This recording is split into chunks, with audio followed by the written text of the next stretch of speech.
Graça, misericórdia e paz da parte do nosso Senhor e Salvador, Jesus Cristo. Amém? Amém. Quero dar as boas-vindas ao nosso irmão Milton. Seja bem-vindo, meu irmão, em nome de Jesus. Nós vamos abrir nossa Bíblia hoje na Epístola de Paulo aos Romanos, capítulo 12, e nós vamos ler os dois primeiros versículos deste capítulo. Versículos 1 e 2. Romanos 12, 1 e 2, diz assim a palavra do Senhor: Rogo-vos, pois, irmãos, pelas misericórdias de Deus, que apresenteis o vosso corpo por sacrifício vivo, santo e agradável a Deus, que é o vosso culto racional. E não vos conformeis com este século, mas transformai-vos pela renovação da vossa mente, para que experimenteis qual seja a boa, agradável e perfeita vontade de Deus. Amém? Amém. Vamos orar. Senhor nosso Deus e nosso Pai Celestial, graças te damos, Senhor, por absolutamente tudo. E especialmente nós queremos te render graças pelas situações, circunstâncias que não são tão agradáveis do ponto de vista humano, mas que são permitidas por ti como um recurso didático de Deus para nos ensinar as mais preciosas lições. Que o Senhor nos ajude, que o Senhor nos prepare, que o Senhor nos capacite a compreender essas dificuldades pelas quais passamos e que possamos continuar glorificando o Teu nome, apesar de todos os pesares.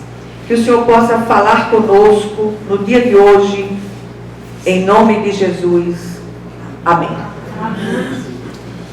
Meus amados, esse é um texto bastante conhecido da palavra, e aqui é uma santa convocação do Espírito de Deus para que sejamos transformados pela renovação da nossa mente. Não há outro meio que faculte mudanças em nós a não ser com a nossa mente renovada pela palavra de Deus. E essa tem que ser uma leitura diária, onde nós somos visitados pelo Espírito de Deus, e só Ele é capaz de trazer as transformações que verdadeiramente precisamos. É interessante porque nós muitas vezes enxergamos do ponto de vista humano determinadas situações como difíceis, constrangedoras, que trazem sofrimentos. Mas eu queria insistir mais uma vez: deixem-se trabalhar pelo Espírito de Deus. O Senhor não desistiu de nenhum de nós. E se estamos do lado de cada eternidade, é aquilo que a gente tem repetido inúmeras vezes neste lugar. É porque estamos em obras. O Senhor não terminou a obra em nenhum de nós. Doidinha que Ele termine em mim, estou eu. Mas Ele não terminou ainda, por isso que eu estou aqui. E eu queria trazer essa palavra de instrução quanto à necessidade de santificação, não de santarronice exterior, mas de separação daquelas coisas que entristecem o coração de Deus. A Epístola aos Romanos tem sido chamada pelos estudiosos do Evangelho de Jesus de Evangelho segundo Paulo. e também chamada de Epístola das Grandes Conversões. Aqui o apóstolo traz instruções bem definidas acerca da fé salvífica, bem como do novo andar daquele que foi alcançado pela graça salvadora. Se você teve um encontro com Jesus, um encontro real, um encontro vivo, nunca mais você será a mesma pessoa. Amém? Amém. E eu glorifico ao meu Senhor por um dia Ele ter me alcançado, por um dia Ele ter operado na minha vida, me içado de um gueto espiritual totalmente contrário à vontade de Deus. E se você tiver dúvida daquilo que Deus pode fazer, olhe para as grandes conversões. Olhe para essa pequena serva do Senhor que aqui está. Do ponto de vista humano, eu estaria noutro gueto espiritual completamente diferente. Mas Ele me alcançou. E glórias sejam dadas ao nome do Senhor. O texto que nós lemos no início começa uma sessão de instruções, e eu queria sugerir a vocês que lessem todo o capítulo 12 dessa epístola. Começa uma sessão de instruções práticas quanto a esse novo andar, a esse andar em novidade de vida.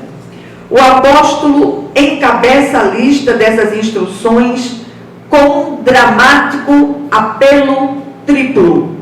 Em primeiro lugar, que prestemos um culto racional ao oferecermos o nosso corpo ao Senhor como sacrifício vivo. E o texto diz: portanto, irmãos, rogo-lhes pelas misericórdias de Deus, que se ofereçam em sacrifício vivo, santo e agradável a Deus. Este é o culto racional de vocês.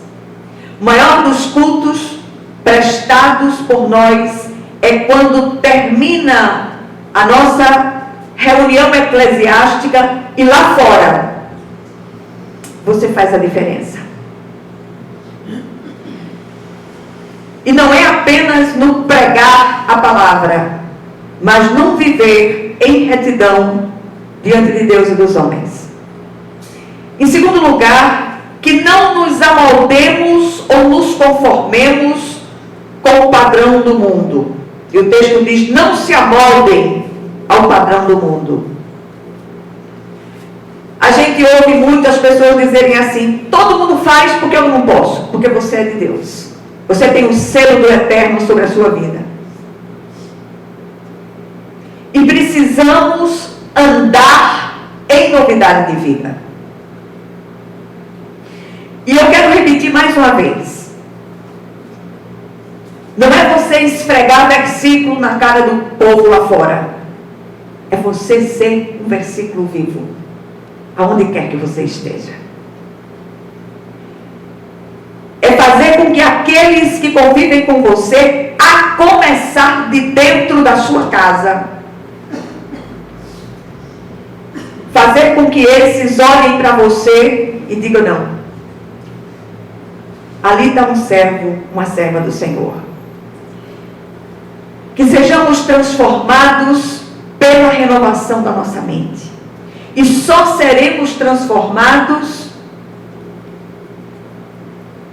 pela lavagem da água da palavra de Deus. É só quando lemos a palavra e somos confrontados com as verdades eternas que aqui estão. E quanto a isso, não há acepção. A ordem aqui é dada para todos nós, todos aqueles que professam a fé no Deus vivo. E isso aqui pede algumas considerações a respeito desse assunto. Em primeiro lugar, tudo tem contribuído exaustivamente para que nos conformemos com o padrão deste mundo que jaz no maligno. Há toda uma preocupação midiática para tornar aquilo que vai de encontro ao padrão de Deus como algo normativo. Não aceite. Recuse. Se aquilo que está sendo imposto a você bate de frente com a palavra, fique com a palavra. Mesmo com um prejuízo próprio do ponto de vista humano. São ações, escolhas, percepções, inclinações, usos e costumes, música, arte em geral e tudo mais que diz respeito à vida do homem sobre a terra. Vale a pena lembrar que hoje a ideia de arte tem sido completamente distorcida. Qualquer aberração tem virado arte. Até mesmo a própria violência tem encontrado lugar nesse ciclo de normalidades, entre aspas. As pessoas já não se admiram mais. As perversões já não causam perplexidade. Tudo é assombrosamente normal numa sociedade de valores distorcidos. Se eu estivesse trazendo uma palavra que falasse a respeito de prosperidade material, a igreja estava lotada. Mas as pessoas não querem ouvir. Glória a Deus pela vida de vocês que aqui estão, que têm vindo semana após semana, me ouvindo falar das mesmas coisas. A repetição é um recurso didático de Deus, para que guardemos as verdades eternas. Em segundo lugar, eu tenho me espantado com tudo que nos tem rodeado neste tempo. Outro dia, eu ouvi, mesmo sem querer, uma dessas pérolas musicais da atualidade, que tinha um refrão extremamente cansativo e repetitivo, que dizia numa batida forte: que tiro foi esse? Não sei se você já escutaram essa desgraça. Que tiro foi esse que está no arraso? E tudo isso acompanhado de uma coreografia em que as pessoas caem no chão como se estivessem baleadas. Isto significa que o tal tiro foi no alvo e deu certo. Ou seja, a violência é tão normal que virou hit para as pessoas dançarem. Olha que coisa séria. E já não choca mais. Não causa perplexidade. E aqui é onde mora o perigo. A humanidade tem chegado ao cúmulo do bizarro. E eu fico pensando nas crianças pequenas, naquelas que estão nascendo nesse tempo. Que os pais cristãos invistam na instrução dos seus filhos pequenos através da palavra. Em terceiro lugar, fomos chamados e instados pelo apóstolo Paulo a viver em um constante inconformismo com o padrão deste mundo. Não se conforme. Não ache tudo normal. Combata. Reaja. Se firme como servo de Deus, como serva do Senhor. E eu repito, não estou falando de santarronice exterior. Muitas vezes há aqueles que apregoam uma vestimenta assim ou assado, cheios de jargões pentecostais, mas vão seguindo entre aleluias e prevaricações. Nada fica oculto ao nosso Deus. Prestaremos conta ao Senhor. Precisamos nos oferecer ao Senhor dia a dia como um sacrifício vivo. Não sabemos quanto tempo ainda temos sobre a terra. Mas se aqui estamos, repito, estamos em obras. Ele chama essa oferta viva de culto racional, ou seja, passa pela nossa vontade, pela nossa razão. E ainda vamos sendo transformados pela renovação da nossa mente, através da leitura diária da Palavra de Deus, sob a direção do Santo Espírito. Deus tem um caso de amor com cada um de vocês, com cada um de nós. Que nos deixemos ministrar pelo Espírito de Deus. Grandes coisas o Senhor tem feito por nós e grandes coisas Ele quer fazer. Mas muitas vezes o Espírito esbarra na vontade da sua carne. É como se disséssemos ao Senhor: não mexe aqui, Senhor. Isso aqui é meu temperamento. Foi assim que eu aprendi desde a infância. Mas o Senhor diz: eu quero que você se torne uma nova criatura. Amém? Amém. Como novas criaturas, nós saímos do mundo pela ação da graça salvadora e pela graça santificadora. O mundo precisa sair de nós. Queremos salvação, mas nenhum esforço fazemos pela santificação. E eu, mais uma vez, eu quero repetir. Diz que a gente, quando vai ficando mais nova, assim como eu estou, vai repetindo as coisas. Não estou falando de santarronice. Não tem nada mais repulsivo do que uma santarronice exterior. Mas estou falando de santidade de vida. De vida no altar. É preciso que diariamente nós nos levemos. Deixa a vida do outro. Você não é fiscal da fazenda celestial. Você foi chamado para cuidar da sua própria vida. Então cresçamos na graça e no conhecimento de Deus. Que nos deixemos ministrar pela presença gloriosa do Espírito. E grandes coisas o Senhor fará.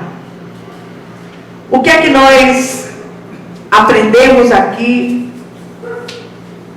nessa brevíssima meditação de hoje?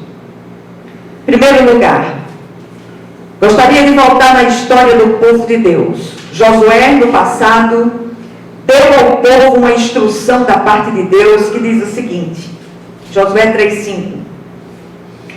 Josué ordenou ao povo: santifiquem-se, pois amanhã o Senhor fará maravilhas entre vocês. E mais adiante o Senhor completa a ordem dada dizendo: vá, santifique o povo, diga-lhes: santifiquem-se para amanhã, pois assim diz o Senhor, o Deus de Israel: há coisas consagradas à destruição no meio de vocês, ó Israel. Vocês não conseguirão resistir aos inimigos enquanto não as retirarem. O que é que tem estado guardado a 7 chaves neste santuário que somos nós, que precisa ser arrancado de nós, extirpado de nós e lançado fora diante do Senhor? Que nós possamos buscar ao Senhor de todo o nosso coração, de toda a nossa alma, de todo o nosso entendimento. E que possamos dizer: Senhor, sonda o meu coração. Vê se há em mim caminhos maus, que certamente os há, e tira-os de mim, e me conduz ou me reconduz ao caminho eterno. A mesma instrução dada lá atrás continua valendo para o tempo de hoje. O que temos guardado que tem desagradado ao Senhor, como nos dias passados. Estamos começando um novo mês. E nós estamos sempre começando um novo mês, um novo dia, um novo ano. O Senhor é Deus de oportunidades. E sempre que estamos começando um novo tempo, uma nova semana, um novo ano, um novo mês, não sei vocês, mas eu gosto das faxinas. Ali nós achamos coisas que julgávamos perdidas, achamos outras guardadas a 7 chaves que não servem para nada, só para entulho. E eu queria dizer a você, hoje é o primeiro dia do mês. Faxinem seus porões. Se deixem ministrar pelo Espírito de Deus. Abra mão daquilo que tem entristecido o coração de Deus e que você continua preservando, guardando as 7 chaves. Não há nada, absolutamente nada, que possamos esconder de Deus. De repente nós somos emboscados numa curva do caminho por escolhas malditas feitas por nós no passado. Que o Senhor sonde, que o Senhor limpe, que o Senhor restaure, que o Senhor nos renove, em nome de Jesus. Em segundo lugar, estamos no mundo, mas não mais fazemos parte dele. Contudo, precisamos ir até o mundo para levar a mensagem do reino. O grande desafio é ir sem se deixar contaminar pelo padrão do mundo. Para isso devemos deixar nosso corpo com suas inclinações no altar do sacrifício. Que sejamos continuamente uma oferta viva, contínua ao Senhor. A esse respeito diz Tiago em sua epístola: a religião que Deus, o nosso Pai, aceita como pura e imaculada é esta: cuidar dos órfãos e das viúvas em suas dificuldades e não se deixar corromper pelo mundo. Essa palavra é para mim, essa palavra é para cada um de vocês e para todos aqueles que puderem escutar através do vídeo. E em terceiro e último lugar, os 3 inimigos do cristão são o mundo, o diabo e a carne. Agora escuta só isso aqui. O diabo estimula, o mundo faz o marketing e ambos trabalham com as inclinações, desejos e demandas da carne. Afinal, a propaganda é a alma do negócio. E é assim também no reino das trevas. Que estejamos atentos e não nos conformemos com o padrão que nos é oferecido como normativo. Tudo é permitido, mas nem tudo convém. Tudo é permitido, mas nem tudo edifica. Só assim experimentaremos a vontade boa, agradável e perfeita de Deus, como instrui o apóstolo Paulo. Todos os sinais à nossa volta apontam para a vinda iminente do Senhor Jesus. Nunca essa vinda esteve tão próxima de nós. Cresçamos na graça e no conhecimento de Deus. Que o Senhor nos aplique ao coração essa palavra em tudo que eu sou absolutamente deficiente. Que o Espírito continue ministrando aos seus corações no dia de hoje, ao longo da semana, ao longo do novo mês. Que assim seja em nome de Jesus Cristo. Amém? Glória a Deus.